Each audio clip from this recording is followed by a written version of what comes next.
Bismillahirrahmanirrahim. Assalamualaikum warahmatullahi wabarakatuh. Alhamdulillahi ala ihsani wa syukru lahu ala taufiqihi wa amtinanihi. Asyhadu an la ilaha illallah wahdahu la syarika lahu ta'ziman li sya'nihi wa asyhadu anna Muhammadan abduhu wa rasuluhu da'ila ridwanih.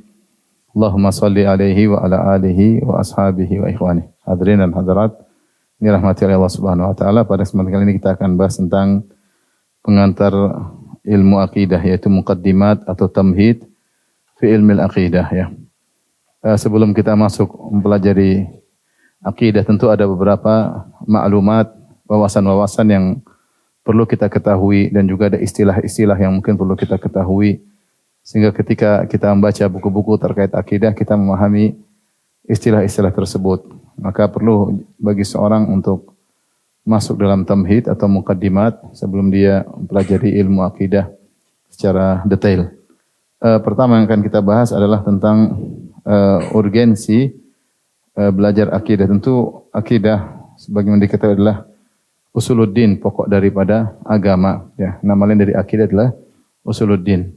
Dan belajar usul tentu lebih diprioritaskan dari belajar furu'. Dua-duanya dipelajari, usul dipelajari, sebagaimana furu' juga dipelajari, tapi secara skala prioritas maka usul yang dia merupakan landasan, merupakan dasar, maka lebih utama untuk dipelajari. Terlebih lagi ada beberapa urgensi yang bisa kita poin-poin yang menunjukkan urgensinya belajar akidah. Yang pertama, tentunya supaya bisa beribadah kepada Allah dengan keyakinan yang mantap.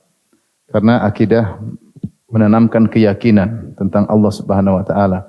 Jika seorang ragu, maka dia tidak akan beribadah dengan mantap. Dia ragu dengan apa yang dia jalani. Dia ragu tentang Tuhan yang dia ibadahi. Dengan belajar akidah akan memantapkan keyakinan seseorang. Kemudian juga dalam belajar akidah kita akan fokus terutama membahas tentang nama-nama dan sifat-sifat Allah.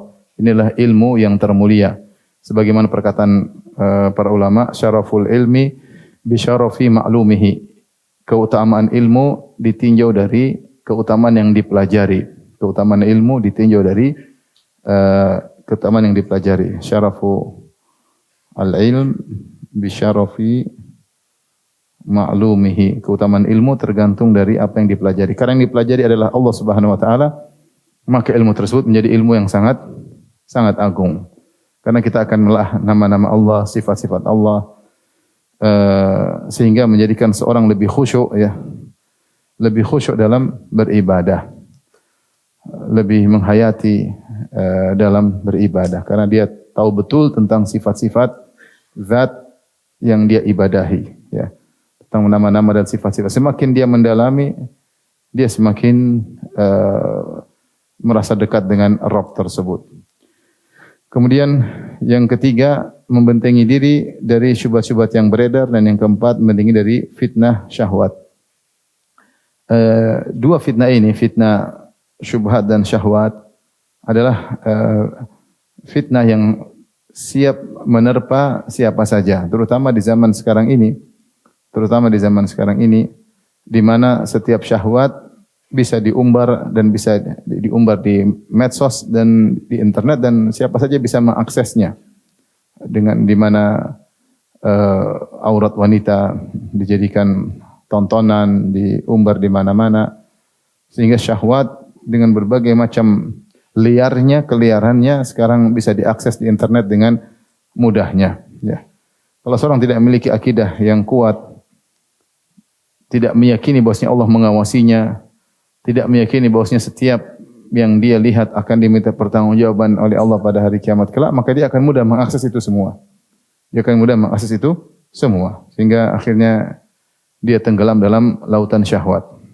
Terkadang dia bisa keluar, terkadang dia tidak bisa keluar. Kalaupun dia bisa keluar di lautan syahwat, maka masih banyak sisa-sisa sampah-sampah yang bercokol di dadanya. Kalau dia tidak dibangun dari akidah yang kuat, dia akan tenggelam dalam syahwat tersebut. Kemudian juga membentengi dari syubhat. Dan ini yang lebih parah, syubhat terkait dengan pemikiran. Dan syubhat sangat banyak yang mengantarkan kepada bid'ah atau mengantarkan kepada kekufuran. Sekarang semua orang punya pemikiran syubhat, maka dia letakkan di internet. Dia ceramah, dia shooting, dia sebarkan, dan semua orang bisa mengakses. Terlebih lagi seorang pengin tahu ya, sehingga dia mendengar, sehingga dia menjadi ragu ya. Ketika mendengar syubhat yang tadinya di atas akidah yang benar menyimpang, bahkan sampai orang terjerumus dalam pemahaman ateisme ya. Ateis gara-gara selalu menonton syubhat ya, sehingga keraguan pun merasuk dalam dirinya, dalam hatinya, akidahnya pun goyang, tadi pondasinya kuat menjadi hancur, akhirnya dia ragu tentang Tuhan, ragu dengan syariat Tuhan, akhirnya dia tidak beriman dengan Allah Subhanahu wa taala, sampai mengantarkan orang kepada pemahaman ateis. Dan sekarang pemikiran apa saja disebarkan di internet ya. Kalau kita tidak punya akidah yang benar, kita sulit untuk selamat dari itu semua. Oleh karenanya Allah mengisyaratkan hal ini dalam surat Al-Baqarah, kata Allah Subhanahu wa taala ya, wa may yakfur bit-taghuti wa yu'min billahi faqad istamsaka bil urwatil wuthqa lam fisama laha wallahu samii'un alim. Allahu waliyyul ladzina amanu yukhrijuhum minadh-dhulumati ilan nur. Kata Allah Subhanahu wa taala, wa may yakfur bit-taghut, siapa yang kufur kepada taghut, kufur kepada sesembahan-sembahan selain Allah, wa yu'min billah, dan dia beriman kepada Allah Subhanahu wa taala, faqad istamsaka bil urwatil wuthqa, maka sungguh dia telah memegang simpul tali yang sangat kuat, lam fisama laha, yang tidak akan terputus. Wallahu samii'un alim, sungguhnya Allah Maha mendengar lagi Maha mengetahui. Setelah itu Allah berfirman, Allahu waliyyul ladzina amanu, sungguhnya Allah yang mengurusi orang-orang yang beriman. Yukhrijuhum minadh-dhulumati ilan nur, Allah keluarkan mereka dari zulumat, dari kegelapan-kegelapan yang berbagai macam ragam menuju satu cahaya, ilan nur.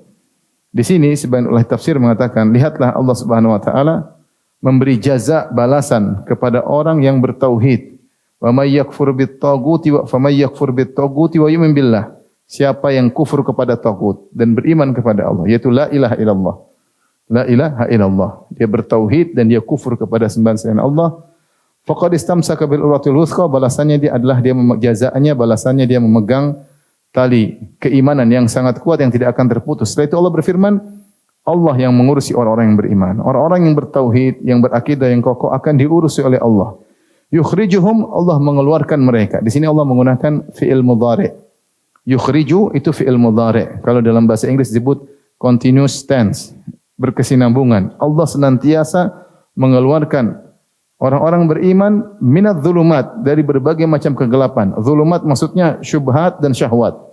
Syubhat dan syahwat yang tiada, lautan yang tidak ada tepinya ya. Ombak yang bergejolak luar biasa. Baik syubhat maupun apa? Syahwat. Oleh karenanya Allah namakan dengan zulumat, yang selalu menerpa seorang mukmin, tapi Allah yang ngurusi orang mukmin tersebut. Allahu waliyyul ladzina amanu yukhrijuhum. Allah senantiasa, kalau bahasa kita, Allah senantiasa mengeluarkan mereka, orang-orang beriman, minadh-dhulumat, dari kegelapan-kegelapan, ilan nur. Oleh karenanya menuju cahaya. Oleh karenanya seorang yang berakidah yang kuat, berpegang teguh dengan iman kepada Allah, kufur kepada sesembahan selain Allah, maka dia akan selamat dari syubhat dan syahwat. Dan di antara urgensi belajar akidah yaitu agar tidak terjerumus dalam praktek-praktek atau akidah-akidah yang keliru. Banyak orang terjerumus dalam kesyirikan atau kesyirikan dan dengan berbagai macam modelnya, atau pemikiran-pemikiran yang menyimpang. Kenapa? Karena tidak punya landasan. Tidak punya landasan. Ya. Tidak pernah belajar akidah, sehingga latah untuk ikut-ikutan. Kalau ada orang usap-usap, ikut usap-usap. Ya. Contohnya ada orang usap-usap kuburan, ikut-ikut apa? Kuburan. Padahal para ulama sudah mengingatkan bahwasanya at-tamassuh bil maqabir min adatil yahud wan nasara, sebagian perkataan Al-Ghazali.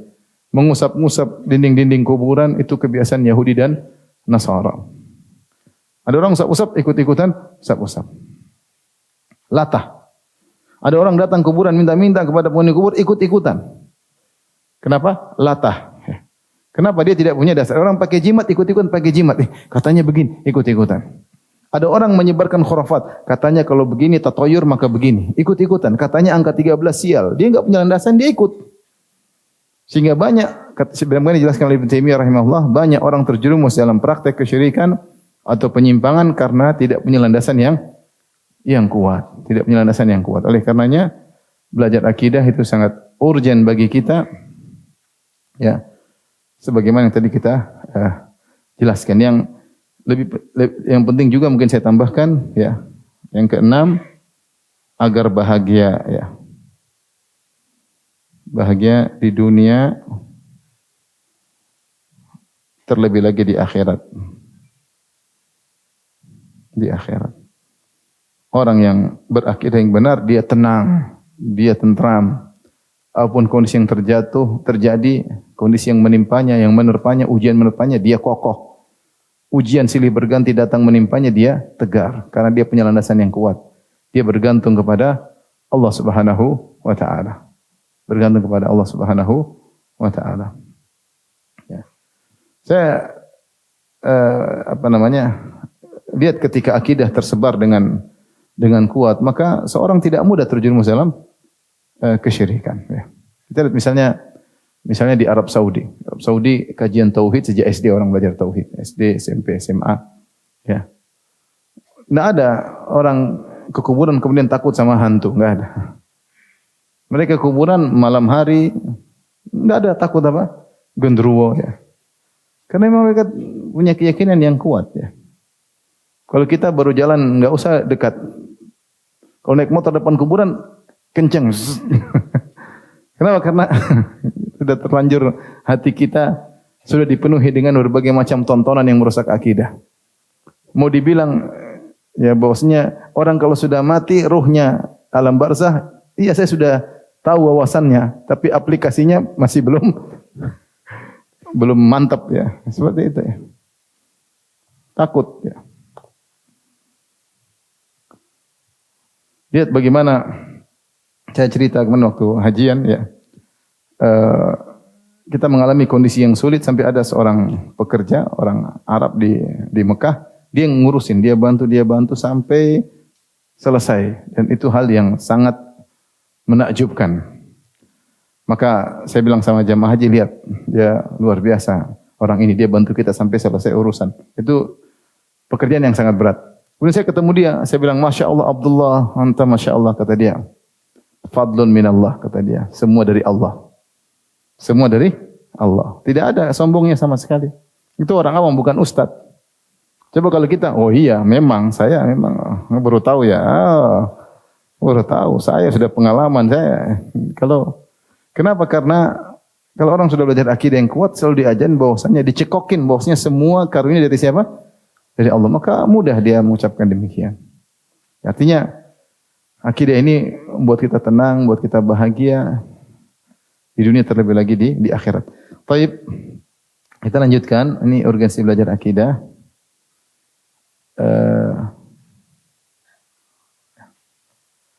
Lanjutkan poin berikutnya tentang istilah akidah. Ini tadi sudah kita bahas urgensi belajar akidah. Sekarang kita masuk pada poin yang kedua, makna akidah. Akidah ada makna secara bahasa dan makna secara istilah. Secara bahasa akidah diambil kata aqada. Aqada dari aqada, akidah diambil dari kata, asal katanya dari ain qaf dal, aqada. Dan kalau aqada ini ditelusuri maknanya, maka ada beberapa penggunaan dari kata aqada. Seperti maknanya adalah ar-rabut wasyad. Rabut itu ikatan, wasyad itu dikencengin. Rabut ikatan, asyad maksudnya dikencengin. Ya. Mengikat dan mengencangkan dengan kuat. Dikatakan dalam bahasa Arab, aqadal habla. Aqadal habla yaitu dia ikat tali. Kalau aqadal habla yaitu mengikat tali. Mengencangkan tali. Jadi kata akidah itu kembali makna kepada pengencengan, pengikatan, yaitu kokoh. Terus makna dari aqadah secara bahasa juga maknanya al-ahdu, janji. Seperti firman Allah Subhanahu wa taala, ya ayyuhalladzina amanu aufu bil uqud. Wahai orang yang beriman, tunaikanlah janji-janji kalian. Dan janji menunjukkan suatu penekanan. Janji, saya berjanji ya. menunjukkan penekanan. Maka Allah menyuruh untuk menunaikan. Contoh makna di antara makna aqada artinya al-mulazamah, melazimi, yang atau yang sebelumnya at-ta'kid, ta'kid penekanan. Dikatakan aqdul bai' atau aqdal bai'a ay akadahu. Seorang mengadakan jual beli kemudian dia tulis akad. Kenapa dia tulis akad? Untuk menekankan. Kenapa dia tulis akad? Untuk menekankan. Makanya transaksi tersebut ditulis akadnya supaya tidak buyar atau kalau terjadi apa-apa kembali kepada akad. Fungsi akad adalah untuk menekankan transaksi yang terjadi. Kemudian yang keempat maknanya al-mulazamah. Aqada qalbuhu syai'a, itu maksudnya adalah idza lazamahu, hati mengakidahi sesuatu, yaitu jika hati tersebut melazimi sesuatu tersebut. Jadi akidah maksudnya melazimi. Seperti dalam satu hadis Rasulullah SAW bersabda, al-khailu ma'qudun fi nawasiha al-khairu ila yaumil qiyamah. Kuda perang terlazimkan di atas ubun-ubunnya kebaikan sampai hari kiamat. Keutamaan orang yang memiliki kuda perang. Bosnya kebaikan melazimi ubun-ubun kuda tersebut. Ya, sampai hari kiamat. Ini menunjukkan pahala yang agung bagi orang yang memiliki kuda digunakan untuk perang. Dari sini kalau kita kembali kepada makna aqada, rabat wasyad, yaitu ikatan dan dikencengkan atau janji atau penekanan atau melazimi, semua makna kembali kepada kemantapan, kemudian ikatan yang kuat. Oleh karenanya makna akidah secara istilah, lihat di situ saya tulis al-i'tiqadul jazim alladzi la yukhalituhu syakkun fil matalibil ilahiyyati wan nubuwati wa umuril ma'ad.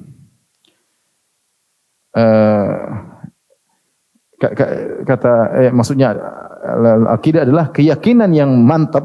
Al-i'tiqadul jazim itu keyakinan yang pasti, yang mantap, yang tidak dicampuri dengan keraguan. Tidak ada keraguan dalam keyakinan tersebut. Terkait dengan teologi, terkait dengan perkara-perkara ketuhanan, dan juga perkara-perkara keimanan seperti nubuat, perkara hari kiamat, perkara malaikah.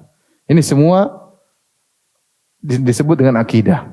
Itu terkait dengan keyakinan tentang teologi, tentang perkara-perkara ketuhanan, perkara nubuat, kenabian, perkara hari kiamat, peristiwa hari kiamat, tentang malaikat dan rukun iman yang lainnya. Yang tidak dicampurkan dengan keraguan, tidak dicampur dengan keraguan. Keyakinan tidak dicampurkan dengan keraguan. Oleh karena di sini kita tahu kalau ada orang meyakini suatu, namun dia tidak mantap keyakinannya, akidahnya belum benar. Atau akidahnya begitu mudah lepas, dia tidak melaziminya terus, ini juga bukan akidah. Akidah itu suatu yang mantap, yang dilazimi oleh hati seorang, yang tidak dicampur dengan keraguan sama sekali. Nah, untuk memiliki akidah seperti ini mau tidak mau harus belajar. Belajar praktek sehingga kokoh. Maka lihatlah bagaimana akidah para sahabat yang luar biasa. Karena mereka diajari oleh Nabi SAW, mereka praktekkan dalam aktivitas keseharian. Mereka diterpa dengan berbagai macam ujian dan mereka tegar. Ya. Sampai Allah berfirman, "Walamma ra'al mu'minuna al-ahzaba qalu hadza ma wa'adana Allah wa rasuluhu wa sadaqa Allah wa rasuluhu." Ya. Wa ma zadahum illa imanan wa taslima. Tatkala kaum mukminin melihat pasukan yang begitu banyak datang, kaum muslimin di kota Madinah dikepung oleh al-ahzab. Ahzab itu kumpulan-kumpulan pasukan kaum musyrikin. Sekitar 10.000 orang. Ya. Sekitar 10.000 orang datang mengepung. Tatkala mereka melihat tersebut, mereka justru semakin beriman. Bukan ketakutan, bukan lari. Mereka semakin yakin. Walamma ra'al mu'minul ahzaba qalu, tatkala kaum mukminin melihat pasukan sudah datang di hadapan mata, qalu hadza ma wa'adana Allah wa rasuluh. Inilah yang telah dijanjikan oleh dan rasulnya. Wa sadaqallahu wa rasuluhu, dan inilah sungguh benar Allah dan rasulnya. Wa ma zadahum, dan kondisi yang menakutkan tadi tidak menambahkan kepada mereka illa imanan wa taslima, kecuali semakin bertambah iman mereka dan semakin pasrah kepada Allah Subhanahu wa taala. Ini akidah. Ya, ini akidah. Adapun orang munafik, Allah berfirman, yahsabunal ahzaba lam yadhhabu. Orang munafik takut ketika Datang Al-Ahzab, bahkan Al-Ahzab sudah kabur, sudah pulang, Abu Sufyan dan pasukannya sudah kabur. Allah mengatakan, yahsabuna al-ahzaba lam yadhabu. Mereka masih takut. Jangan-jangan belum pergi. Jangan-jangan belum pergi. Padahal sudah kabur. Sudah kabur, mereka masih apa? Ketakutan. Kenapa? Karena akidah yang tidak kuat. Oke, ini makna daripada akidah itu keyakinan yang pasti, yang tidak dicampuri dengan keraguan, dan itu tidak bisa kita peroleh kecuali dengan kita belajar minta kepada Allah dan kita menjalani praktek-praktek dalam kehidupan dunia. Kita belajar misalnya kitab tauhid, kita belajar tentang akidah. Kita akan diuji oleh Allah Subhanahu wa taala. Masalah-masalah yang timbul, kemudian hal-hal yang timbul menjadi pelajaran pengamatan, kita melihat kesimpulan-kesimpulan dalam kehidupan. Ternyata kalau begini maka begini, begini maka begini. Ini menjadikan iman seorang semakin apa? Semakin kokoh, semakin mantap, semakin yakin. Taib. Kapan mulai penggunaan istilah akidah? Istilah akidah di zaman salaf dahulu tidak ada. Tidak ada di zaman salaf. Sebagaimana istilah rukun iman, rukun Islam, tidak ada ya. Kalau kita para salaf sebenarnya Al-Quran dan hadis, maka istilah yang digunakan biasanya iman. Iman, ya. Iman atau yakin, ya. Mereka sering menggunakan istilah iman. Seperti dalam Al-Quran banyak, innalladzina amanu, banyak sekali. Orang beriman. Seperti para salaf mengatakan, ijlis bina nu'minu sa'atan. Mari duduk kita beriman, menambah iman dalam beberapa saat. Nasdat imanan, kita tambah iman kita. Ya. Jadi mereka menggunakan istilah iman. Sehingga pertanyaan yang timbul kepada Nabi selalu menggunakan istilah iman. Belum ada istilah apa? Akidah. Istilah akidah, Allah alam bisawab, disebut oleh sebagian ulama, ya, baru muncul di awal abad keempat. Baru muncul di awal abad keempat dengan buku-buku yang ditulis oleh para ulama ahli hadis. Maka yang pertama kali dikenal menulis buku dengan judul akidah, lihat di sini adalah Abu Hatim Ar-Razi, ya. Abu Hatim Ar-Razi yang wafat pada 327 Hijriah. 327 Hijriah dia punya buku judulnya Aslus Sunnah wa I'tiqaduddin. Aslus Sunnah wa I'tiqaduddin. Ada mulai istilah I'tiqaduddin. Ini akidah. I'tiqad, akidah sama saja. Ini mulai muncul di awal abad keempat. Kemudian juga Abu Bakar Al-Ismaili punya judul bukunya I'tiqad A'immatil Hadis. Akidahnya para imam hadis, dan beliau wafat pada tahun 371 Hijriah, abad keempat. Kemudian dilanjutkan pada abad kelima seperti Al-Lalaka'i atau Al-Lalikai. Al-Lalakai punya buku judulnya Syarah Usul I'tiqad Ahli Sunnah wal Jamaah yang dicetak 6 jilid. Cetakan lama, ya. Syarah Usul I'tiqad Ahli Sunnah wal Jamaah. Istilah i'tiqad. I'tiqad maksudnya akidah. Demikian seperti juga Abu Utsman As-Sabuni punya judul Aqidatus Salaf Ashabil Hadis. Aqidatus Salaf Ashabil Hadis. Aqidah, istilah akidah. Ini ulama Syafi'iyah yang wafat pada tahun 449 Hijriah. Demikian Al-Baihaqi punya buku Al-I'tiqad ala Madhhabis Salaf Ahli Sunnah wal Jamaah. I'tiqad di atas madhhabus salaf. Yang wafat pada tahun 485 Hijriah. Al-Asbahani punya buku Al-Hujjah fi Bainil Mahajjah Syarah Aqidat Ahli Sunnah. Wafat pada abad ke-6 535 Hijriah. Jadi banyak buku-buku ditulis dengan judul akidah, i'tiqad akidah. Tapi bolehkah kita menggunakan istilah akidah? Enggak ada masalah dalam Islam. La musyahata fil istilah. Tidak mengapa menggunakan istilah-istilah yang baru jika dipahami maksudnya. Jika dipahami apa? Maksudnya. Seperti istilah misalnya wajib, makruh, mandub, mustahab, mubah, ini tidak ada di zaman Nabi SAW istilah-istilah pembagian hukum menjadi 5 dengan istilah-istilah yang dimaksud. Ya. Baru kemudian para ulama membuat istilah-istilah untuk mudah pembelajaran. Seperti juga tidak ada zaman dahulu, zaman Nabi istilah rukun iman, enggak ada. Demikian juga tidak ada istilah rukun Islam. Tapi kemudian para ulama membuat istilah tersebut untuk memahami bahwasanya keimanan dibangun di atas rukun iman yang ke-6, Islam dibangun di atas rukun Islam yang 5. Ya. Istilah datang belakang. Yang penting maksudnya adalah benar. Yang penting maksudnya adalah benar. Demikian juga istilah akidah Meskipun tidak ada di zaman para salaf, namun para ulama semua sepakat penggunaan istilah tersebut. Baik ahlus sunnah maupun ahlul bidah, semua sepakat yang dimaksud akidah adalah masalah keyakinan terkait dengan keimanan, terkait teologi, masalah ketuhanan, masalah malaikat, masalah kenabian, masalah hari kiamat, masalah takdir, ini semua disebut dengan apa? I'tiqad. Baik. Sampai sini paham? Sudah dicatat? Baik, kita lanjutkan. Ada beberapa istilah selain daripada istilah akidah, ya. Istilah-istilah yang serupa meskipun dengan lafal yang lain, ya. Di antara istilah-istilah tersebut, sebagian ulama mengungkapkan akidah dengan makna tauhid. Mereka mengatakan kita belajar tauhid, maksudnya belajar apa? Akidah. Padahal akidah itu lebih luas daripada tauhid. Di antara pokok pembahasan akidah adalah apa? Tauhid. Jadi kalau akidah himpunan besar, maka di dalamnya ada himpunan kecil namanya apa? Tauhid. Namun karena tauhid adalah pembahasan utama akidah. Pembahasan utama akidah tauhid. Pembahasan utama akidah adalah pembahasan apa? Tauhid. Maka terkadang akidah dikenal dengan tauhid. Karenanya sebagian ulama menulis buku akidah dengan judul tauhid. Contoh misalnya dalam Sahih Bukhari banyak kitab-kitab, ada kitab inilah, kitab anulah. Ada di bagian belakang-belakang, bagian akhir Sahih Bukhari disebut Kitabut Tauhid. Kitabut Tauhid. Warrad alal Jahmiyah. Kitabut Tauhid, warrad al Jahmiyah. Kitab Tauhid dan bantahan terhadap Jahmiyah. Ya. Maka itu maksudnya tentang akidah, tapi Imam Bukhari namakan dengan apa? Kitab Tauhid.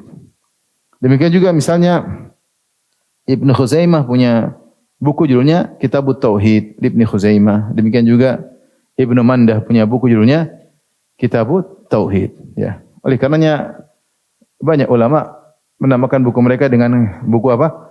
At-Tauhid, ya. Seperti Abu Mansur Al-Maturidi yang dinisbahkan kepadanya mazhab Maturidiyah punya buku judulnya Kitabut Tauhid.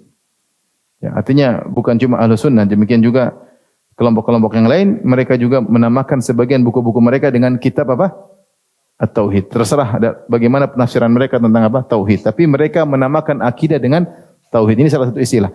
Istilah lain yang kedua, yang juga maknanya sama dengan Tauhid adalah Usuluddin. Usuluddin. Kita tahu sekarang dibuka kuliah Usuluddin. Maksudnya kuliah apa? Akidah. Usuluddin.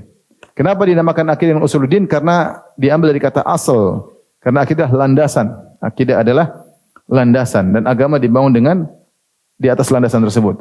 Nah, penamaan Asluddin, Far'uddin, Usul wal Furu', pokok dan cabang ini tidak jadi masalah jika tidak dimaksudkan untuk mencampakkan furu'. Adapun seorang menamakan usul kemudian furu' dalam rangka untuk mencampakkan furu' tidak diperhatikan, maka ini salah, ya. Karena sebagian orang mengatakan usul akidah, furu' masalah fikih. Padahal di antara masalah fikih adalah salat misalnya. Siapa yang mau meremehkan salat? Ya, siapa yang meremehkan apa? Salat. Salat termasuk arkanul Islam. Ya, maka tapi kalau maksudnya usul dan furu' artinya prioritas utama adalah usul tanpa menyampingkan, mencampakkan furu', maka itu tidak jadi masalah. Penamaannya hanya sekedar skala prioritas, ya. Oleh karenanya para ulama yang menulis tentang tauhid misalnya, mereka juga perhatian terhadap masalah furu'. Semua, bukankah 4 imam semuanya perhatian terhadap masalah furu'? Perhatian atau tidak? Perhatian. Makanya ada imam-imam mazhab, mereka bahas masalah fikih. Imam Bukhari juga dalam Sahih Bukhari bukan bahas masalah akidah saja. Kebanyakannya masalah apa? Fikih. Kebanyakannya masalah fikih, masalah furu'.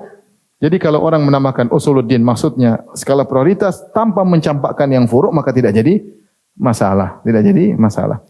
Oleh karenanya sebagian ulama menulis buku-buku dengan judul Usuluddin. Contoh Abu Hasan Al-Asy'ari punya buku judulnya Al-Ibanah an Usulid Diyanah. Al-Ibanah an Usulid Diyanah. Ini buku yang terakhir yang ditulis oleh Abu Hasan Al-Asy'ari ketika dia mulai merubah madhabnya dari Mu'tazilah menuju Kullabiyah, kemudian mendekati Ahlus Sunnah, menuju Ahlus Sunnah. Meskipun tidak sempurna secara totalitas, tapi dia berusaha mengikuti mazhab Imam Ahmad bin Hanbal, maka dia tulis bukunya Al-Ibanah, yaitu penjelasan an Usulid Diyanah, tentang pokok-pokok agama. Maksudnya penjelasan tentang akidah. Usuluddin maksudnya apa? Akidah. Contoh lagi misalnya Al-Ibanah Al-Kubra Ibnu Battah yang wafat pada abad keempat Hijriah 387 punya buku Syarah wal Ibanah an Usulid Diyanah. Syarah wal Ibanah, penjelasan dan pemaparan tentang Usulid Diyanah. Dia menamakan buku ini dengan Usuluddin. Demikian juga Abdul Qahir Al-Baghdadi wafat 429 Hijriah punya buku judulnya Usuluddin. Usuluddin ya. Taib.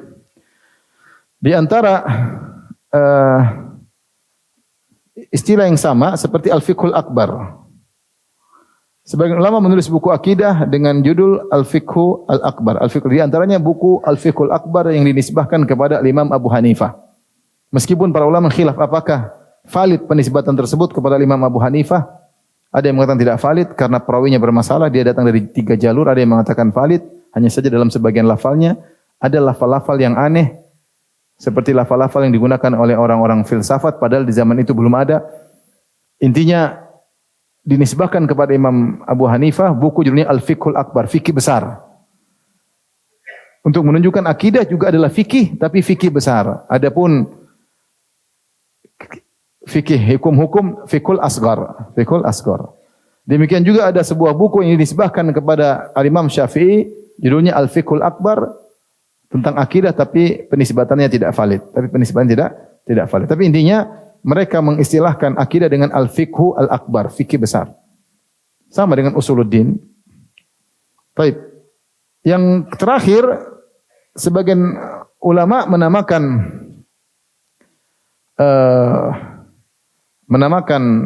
kitab akidah dengan As-Sunnah. As-Sunnah. Kenapa mereka menamakan kitab akidah dengan Sunnah? Padahal kita tahu Sunnah itu mencakup akidah dan mencakup perbuatan hukum-hukum. Semua yang dinisbahkan kepada Nabi namanya apa? Sunnah. Semua yang dinisbahkan kepada Nabi namanya apa? Sunnah. Dan ingat yang dinisbahkan kepada Nabi juga bukan masalah amaliyah. Bahkan masalah akidah juga. Nabi bicara tentang akidah atau tidak? Bicara tentang akidah. Tentang melihat Allah. Tentang Allah di atas. Tentang berbagai macam. Tentang takdir. Nabi juga berbicara. Tentang masalah akidah. Sehingga lafal sunnah itu mencakup fikih amali. Keseharian seperti wudu, salat dan yang lain. Dan juga mencakup lebih utama mencakup tentang keyakinan. Nah, ketika para ulama menulis tentang buku akidah, mereka sering beri judul dengan As-Sunnah, As-Sunnah, As-Sunnah. Kenapa? Untuk membedakan antara akidah Ahlus Sunnah atau akidah salaf dengan akidah Ahlul Bid'ah, akidah Jahmiyah, Mu'tazilah dan yang lainnya. Kenapa? Karena akidah yang ditulis oleh para ulama salaf dibangun di atas hadis Nabi. Dibangun di atas hadis Nabi. Sementara akidah mereka dibangun di atas filsafat, akal. Setelah itu, setelah akal mereka pastikan, baru mereka memfilter hadis yang cocok diambil, yang enggak ditolak atau ditakwil. Itu cara mereka. Jadi mereka akal dulu, baru kemudian memfilter apa? Hadis-hadis. Adapun akidah Ahlussunnah enggak.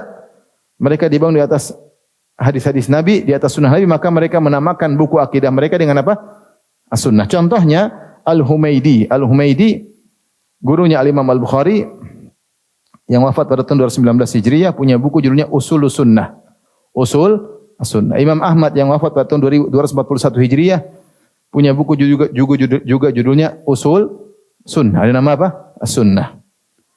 Kemudian juga Ibnu Abi Syaibah punya buku judulnya adalah Sunnah. Abu Ali Hambal bin Ishaq bin Hambal punya buku judulnya As-Sunnah. Al-Barbahari punya buku Syarhus Sunnah. Ya. Al-Muzani punya buku judulnya Syarhus Sunnah. Maksudnya akidah. Sunnah itu maksudnya apa? Akidah. As-Sunnah li Ibnu Abi Asim juga tentang masalah akidah. Judulnya As-Sunnah. Ya. Usulus Sunnah karya Ibnu Abi Zamanain juga maksudnya akidah. Imam Abu Daud dalam bukunya Sunan Abi Daud di tengah-tengah ada Kitabus Sunnah. Maksudnya kitab masalah apa? Akidah. Ini kenapa dinamakan akidah dengan sunnah? Karena akidah para ulama ahli sunnah wal jamaah dibangun di atas apa? Hadis. Paham? Bukan di atas akal. Sehingga nama ini untuk tamyiz, untuk membedakan. Maka muncullah mungkin istilah zaman sekarang bilang Ustadz Sunnah. Maksudnya sekedar membedakan ya. Ada yang bilang, oh itu Ustadz Sunnah, kita Ustadz wajib. Bukan itu maksudnya. Ustadz Sunnah itu maksudnya Ustadznya berusaha berbicara di atas apa? Dengan dalil. Bukan dengan logika semata ya. Ya, bukan untuk, tapi untuk pembedaan. Untuk apa? Pembedaan bukan untuk tazkiyah tapi untuk pembedaan sebagaimana para ulama dahulu menulis buku-buku akidah dengan judul apa?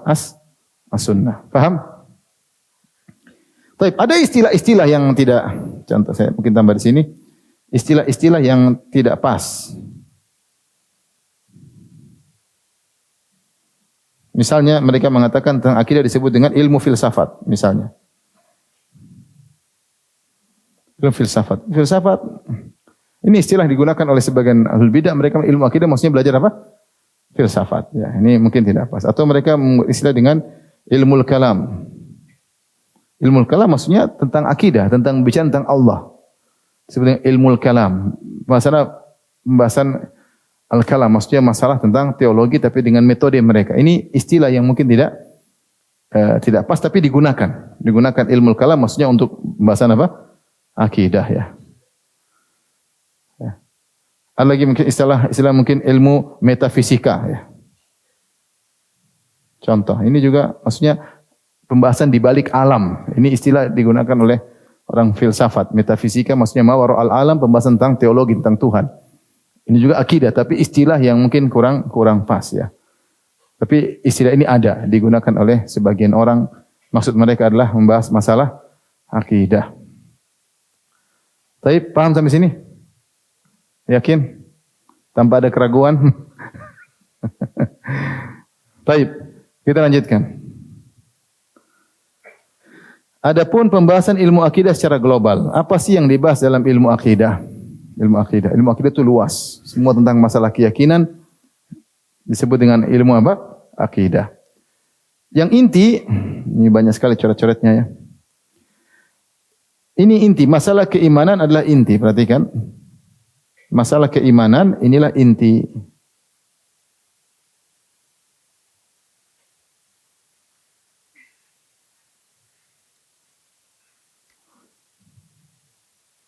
Baik. Inti dari masalah akidah itu ini. Ini inti masalah akidah. Masalah iman, rukun iman. Rukun iman inilah inti akidah. Karena itulah yang dibahas tentang masalah keimanan. Antu'mina billahi wa malaikatihi wa kutubi wa rusulihi wal yaumil akhir wa tu'mina bil qadari khairi wa syarrihi. Engkau beriman kepada Allah, kepada malaikat-malaikatnya, kepada kitab-kitabnya, kepada para rasulnya, kepada hari kiamat, dan kepada takdir yang baik maupun yang buruk. Itu inti dari pembahasan akidah. Pembahasan akidah tidak keluar daripada ini. Ya, kalau bukan bahas masalah tentang Allah dengan berbagai macam pembahasan tentang tauhid rububiyah, uluhiyah, semua sifat, tentang masalah syirik dan yang lainnya, itu ilmu akidah. Atau belajar tentang malaikat, nama-nama malaikat, tugas-tugas malaikat, ya. Yang bantahan terhadap orang yang menolak tentang adanya malaikat, itu namanya ilmu akidah. Kitab-kitabnya terkait dengan kitab suci untuk diyakini bahwasanya kitab ini turun dari Allah, Taurat, Injil, Zabur, Al-Qur'an, Suhuf Musa, Suhuf Ibrahim, ya. Ini bahas tentang akidah. Tentang para rasul yang pertama, rasul kedua dan seterusnya sampai rasul terakhir Nabi Muhammad SAW, ini masalah akidah, ya. Kenapa? Karena kita meyakini dia utusan Tuhan. Tuhannya kita enggak lihat. Tapi kita yakini dia utusan apa? Tuhan. Makin terkait dengan keyakinan. Maka ini pembahasan akidah. Kita lagi hari akhirat. Hari akhir banyak pembahasan. Mulai dari ihtidhar ketika akan meninggal. Dari sakratul maut. Ihtidhar ketika malaikat akan mencabut nyawa. Kemudian kematian. Nyawa sudah dicabut. Berpindah ke alam barzah. Kemudian ada adab barzah. Ada nikmat barzah. Ada dhammatul qabr. Kemudian setelah itu hari kebangkitan. Yaumul Ba'ats dengan berbagai macam kejadian Yaumul Ba'ats. Kemudian dikumpulkan di padang mahsyar dan seterusnya. Sidang, kemudian hisab, kemudian mizan, kemudian zulmah, kemudian sirat, kemudian surga atau neraka. Ini semua Yaumul Akhir, ini juga masalah keyakinan. Dibahas dalam akidah. Kemudian masalah takdir bahwasanya segala sesuatu terjadi sebelumnya sudah Allah tulis, sudah Allah catat. Semua yang terjadi tidak ada yang meleset dari apa yang Allah catat. Karena itu kesempurnaan Tuhan. Tuhan menciptakan sesuatu dengan ilmunya sebelumnya, dicatat sebelumnya, kemudian terjadi sesuai dengan apa yang digariskan oleh Allah Subhanahu wa taala. Ini semua sudah saya bahas panjang lebar dalam buku saya Syarah Rinci Rukun apa? Iman. 2 jilid ya. Ini pembahasan inti akidah sebenarnya, dan ini sebenarnya mudah. Sebenarnya mudah. Orang beriman tentang Allah, ditauhidkan, tentang malaikat, tentang kitab-kitabnya Rasul hari akhir, takdir ini mudah. Namun kenapa buku akidah menjadi tebal? Karena banyak penyimpangan. Karena banyak apa? Penyimpangan. Orang bebas berbicara, orang bebas mengomentari. Nah, kita untuk mengajak orang kepada kemurnian akidah tidak mudah. Karena banyak syubhat. Ketika banyak syubhat, maka ulama bikin kaedah-kaedah untuk menepis syubhat tersebut. Jadilah pembahasan akidah panjang. Kita bawakan kepada Al-Quran dan Sunnah. Mereka enggak begitu maksudnya begini. Masing-masing punya pemikiran sendiri-sendiri. Masing-masing punya akal sendiri. Masing-masing punya syubhat sendiri. Akhirnya jadilah buku akidah menjadi tebal. Pada dasarnya pembahasan akidah itu pembahasan yang sedikit. Seperti bukunya Syekh Utsaimin tentang Nubzah fil Aqidah, tentang ringkasan akidah, sedikit. Seandainya seorang tidak mengenal syubhat, tidak pernah masuk dalam dunia internet untuk melihat syubhat, cukup selesai. Dia belajar itu sudah cukup selesai. Tapi karena syubhat tidak bisa dihindari, entah dia lihat langsung internet atau disampaikan sama temannya, maka terpaksa dia belajar. Karena syubhat ini membuat dia ragu. Akidah yang tadinya kokoh bisa dia apa? Ragu. Kalau udah ragu, akidahnya sudah enggak beres. Akidahnya sudah tidak beres. Ya. Nah, ini inti dari pembahasan masalah akidah. Intinya, ini inti. Nah, adapun yang lain adalah pelengkap. Lain adalah pelengkap. Ini pelengkap langsung. Ini pelengkap langsung. Pelengkap primer maksudnya, kalau kita bahasanya. Kalau ini pelengkap sekunder ya, atau tersier ya. Baik. Ketika kita belajar rukun iman, mau tidak mau kita akan belajar tentang keutamaan sahabat. Contoh keutamaan sahabat. Kenapa kita harus belajar keutamaan sahabat? Karena di sana ada kelompok yang mengkafirkan sahabat. Paham? Sementara hadis-hadis yang sampai kepada kita melalui jalur para sahabat, dan hadis-hadis tersebut hadis tentang akidah. Hadis tentang akidah. Al-Quran sampai kepada kita juga melalui para sahabat. Kalau kita mengkafirkan sahabat saja, misalnya kita mengkafirkan Abu Hurairah radhiyallahu anhu, maka mungkin 5.000 hadis sudah hilang. Kalau dia kafir, periwayatnya kita tolak semuanya. 5.000 hadis hilang, berarti akidah sudah banyak hilang. Kalau kita mengkafirkan Aisyah radhiyallahu anha, seperti orang Rafidhah, tambah lagi. Abu Hurairah enggak cukup, tambah Aisyah. Kafir lagi, ribuan hadis juga hilang. Kalau kita kafirkan lagi Anas bin Malik, tambah lagi hilang. Kalau kita kafirkan Abdullah bin Amr bin As, tambah lagi hilang. Minal muksirin, termasuk para sahabat yang banyak meriwayatkan hadis, di antaranya Abu Hurairah, di antaranya Anas bin Malik, di antaranya Aisyah radhiyallahu taala anha. Kalau ini semua kafir, hadis hilang semua. Terus hadisnya mana? Hadis Ahlul Bait. Hadis riwayat Ali. Coba kumpulkan hadis Ali yang sahih. Cuma sedikit. Hasan Husain yang sahih. Cuma sedikit. Tidak bisa membentuk akidah, paham? Dan Rasulullah tidak pernah membatasi akidah pada Ahlul Bait saja. Buktinya apa? Buktinya Nabi mengirim Mu'adz bin Jabal yang bukan Ahlul Bait, dikirim ke Yaman untuk berdakwah akidah. Iya atau tidak? Kata Rasulullah SAW kepada Mu'adz, innaka ta'ti qauman ahla kitab. Kau akan mendatangi Ahlul Kitab, dakwahi mereka. Falyakun awwala ma tad'um ilaihi syahadatu alla ilaha illallah. Jadikanlah dakwahmu pertama kali kepada mereka yaitu syahadat la ilaha illallah. Jadi tidak ada bahwasanya akidah hanya dibatasi oleh Ahlul Bait. Tidak, Rasulullah SAW mengirim Mu'adz bin Jabal untuk dakwah tauhid. Rasulullah SAW mengirim Abu Musa al-Asy'ari yang juga bukan Ahlul Bait untuk berdakwah tauhid di Yaman, dan para sahabat bertebaran. Ibnu Mas'ud ke Kufah mendakwakan tauhid. Di mana-mana bukan Ahlul Bait. Sehingga mau tidak mau kita bahas masalah sahabat, apa definisi sahabat, apa syubhat-syubhat mengkafirkan sahabat. Ini pembahasan akidah akhirnya. Dimasukkan dalam pembahasan apa?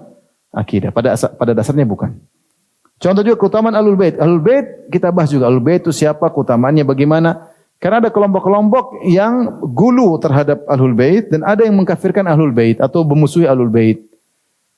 Seperti misalnya orang-orang Rafidhah yang gulu berlebihan, ekstrim kecintaannya kepada Ahlul Bait sampai akhirnya mengatakan sebagian Ahlul Bait imam mereka maksum, imam mereka maksum, imam 12 mereka maksum.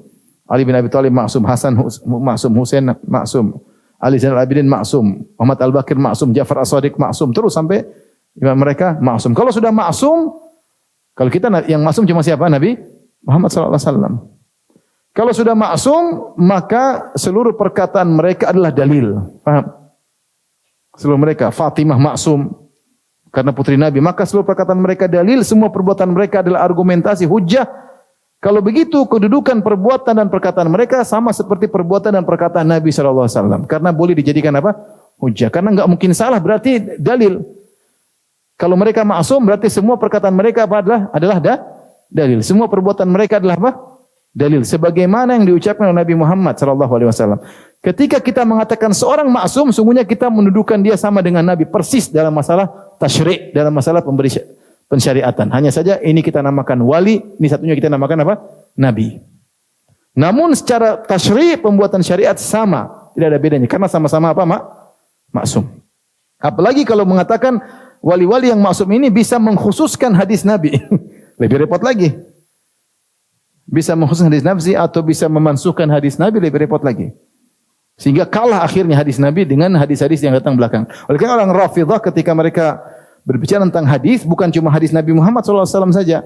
Ada hadis Muhammad Al-Baqir rahimahullah, ada hadis Abu Abdullah Ja'far As-Sadiq rahimahullah, ada hadis-hadis imam. Hadis-hadis imam yang mereka juga jadikan sebagai dalil. Jadi bukan hadis-hadis Nabi Muhammad SAW saja. Sehingga akhirnya kita membahas tentang Ahlul Bait. Di antara dalil bahwasanya Ahlul Bait tidak maksum, contoh sederhana yang pernah kita sampaikan dalam sejarah Abu Bakar As-Siddiq radhiyallahu anhu. Bukankah ketika Rasulullah SAW meninggal dunia, kemudian Fatimah radhiyallahu anha, wanita yang sangat mulia yang dijamin masuk surga oleh ayahnya Rasulullah SAW, datang kepada Abu Bakar minta harta warisan? Ya tidak? Sudah kita sampaikan belum? Sudah. Fatimah datang minta harta warisan kepada siapa? Rasulullah, kepada Abu Bakar. Sementara Abu Bakar ada hadis yang sampai kepada dia. Rasulullah SAW pernah bersabda, "Nahnu ma'syaral anbiya lam nurath ma taraknahu sadaqah." Kami para nabi tidak ada harta warisan. Apa yang kami tinggalkan semuanya menjadi apa? Sedekah. Maka di sini yang salah Abu Bakar atau Fatimah? Fatimah. Dia tidak tahu ada hadis dari bapaknya sallallahu alaihi wasallam. Abu Bakar bingung menghadapi masalah ini, tapi Abu Bakar tetap berpegang teguh dengan hadis Nabi sallallahu alaihi wasallam. Maksud saya ini contoh nyata bahwasanya Fatimah tidak maksum. Ada ilmu yang dia tidak tahu. Sehingga dia meminta harta warisan padahal tidak ada harta warisan. Beda dengan istri-istri Nabi. Istri-istri Nabi yang lain tidak ada yang minta harta warisan karena mereka tahu hadis tersebut. Fatimah ada uzur karena dia tidak tahu. Istri-istri Nabi tahu dia tidak ada yang minta harta warisan. Padahal harta warisan bukan cuma untuk anak, tapi juga untuk istri-istri, ya atau tidak? Tapi kita lanjutkan di antara kenapa dibahas Ahlul Bait? Karena ada orang yang berlebihan kepada Ahlul Bait. Di samping itu ada juga nawasib yang membenci Ahlul Bait. Bangga ketika membunuh Ali bin Abi Thalib seperti Abdurrahman bin Muljam, dia bangga setelah ketika membunuh Ali bin Abi Thalib. Maka perlu dibahas, ini masalah akidah, pelengkap dari masalah keimanan. Contoh seperti muamalah terhadap penguasa yang zalim. Ini juga bahasan akidah. Kan di sana ada kelompok mengkafirkan penguasa ketika melakukan dosa besar, mengkafirkan sehingga wajib untuk merontak. Itu orang Khawarij. Sebaliknya Mu'tazilah tidak mengkafirkan penguasa tapi wajib untuk memberontak. Ahlu sunnah di tengah-tengah mengatakan tidak wajib untuk memberontak. Apa penguasa zalim? Kalau suruh maksiat jangan ikuti. Tapi jangan memberontak.